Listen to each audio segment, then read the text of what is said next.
여러분 고난 좋아하십니까? 고난 좋아하는 사람 아무도 없습니다. 그래서 기도할 때 하나님 이 고난과 어려움을 제거하시고 앞으로는 하나님이 고난 어려움 없도록 하나님 은혜를 주옵소서. 이렇게 많이들 기도합니다. 고난이 없는 것이 축복이다 생각을 하거든요. 그런데 성경을 읽고 묵상하다 보면 성경에 있는 많은 믿음의 선진들도 다 고난을 받았더라고요. 그렇게 본다면 예수 믿고 고난이 없는 인생 우리가 꿈꾸었는데, 아니 하나님께서 우리 믿음의 사람들에게 이런저런 고난과 어려움을 왜 주시는가? 성경의 형통은요, 고난 없는 인생이 아니더라고요. 고난 끝에 성장이더라고요. 고난 끝에 열매더라고요.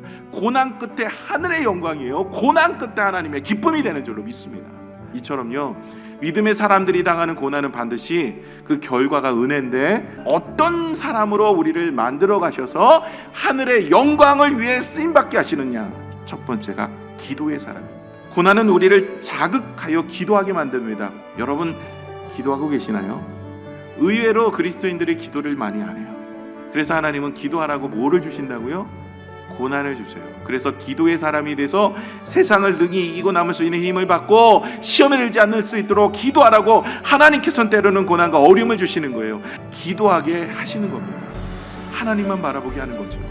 두 번째는 거룩한 사람으로 만드셔서 하나님의 영광을 이루는 사람입니다. 고난은 때로는 우리가 죄악 가운데 있는 것을 의의 가운데로 거룩한 사람으로 하나님의 말씀으로 우리를 바꾸어 나가시는 도구가 되는 거야. 사랑의 언어가 되는 것이 바로 이 징계의 모습이 될 수 있습니다. 그래서 이 징계를 받아서 좀 더 구별된 거룩한 성도로 살아갈 수 있도록 우리를 만드시더라는 거예요. 세 번째입니다.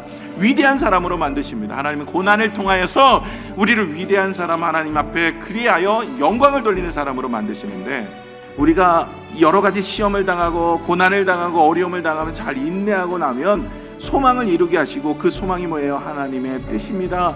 하나님의 영광입니다. 하나님의 나라입니다. 여러분, 이와 같이 고난을 주는 이유는요, 하나님의 영광을 위해서 위대하게 사용되는 사람으로 만들기 위해서 그렇습니다. 고난 없는 인생 없더라고요. 오히려 고난 많은 인생 하나님의 영광을 위해 쓰임받더라고요. 마지막으로 네 번째가 하나님의 일꾼이 되는 거예요. 여러분, 우리에게 고난이 있어요. 어려움이 있어요. 이것을 통해서 하나님은 하나님의 일꾼으로 자만하거나 교만하지 않도록 만들게 하십니다. 그런데 하나님께서는 그 고난도 이길 수 있는 힘도 주시고 능력도 주시고 은혜도 주세요. 오늘 말씀을 이렇게 쭉 살펴보시면, 야, 이 고난이라는 것, 시험이라는 것, 연단이 어려움이라는 것, 이런 부분들이 어때요? 여러분, 이것들로 인하여서 하나님께서 우리를 일으켜 주시고 세워 주시고 붙들어 주시고, 그리고 우리가 그것들로부터 하나님의 영광을 이루게 하신다는 것에 대한 쓰임받는 말씀들이 참 많더라고요. 저와 여러분도 고난 가운데서 잘 이겨내셔서 하나님 앞에 쓰임받는 주의 영광을 이루어드리는 믿음의 성도 되시기를 부탁을 드립니다.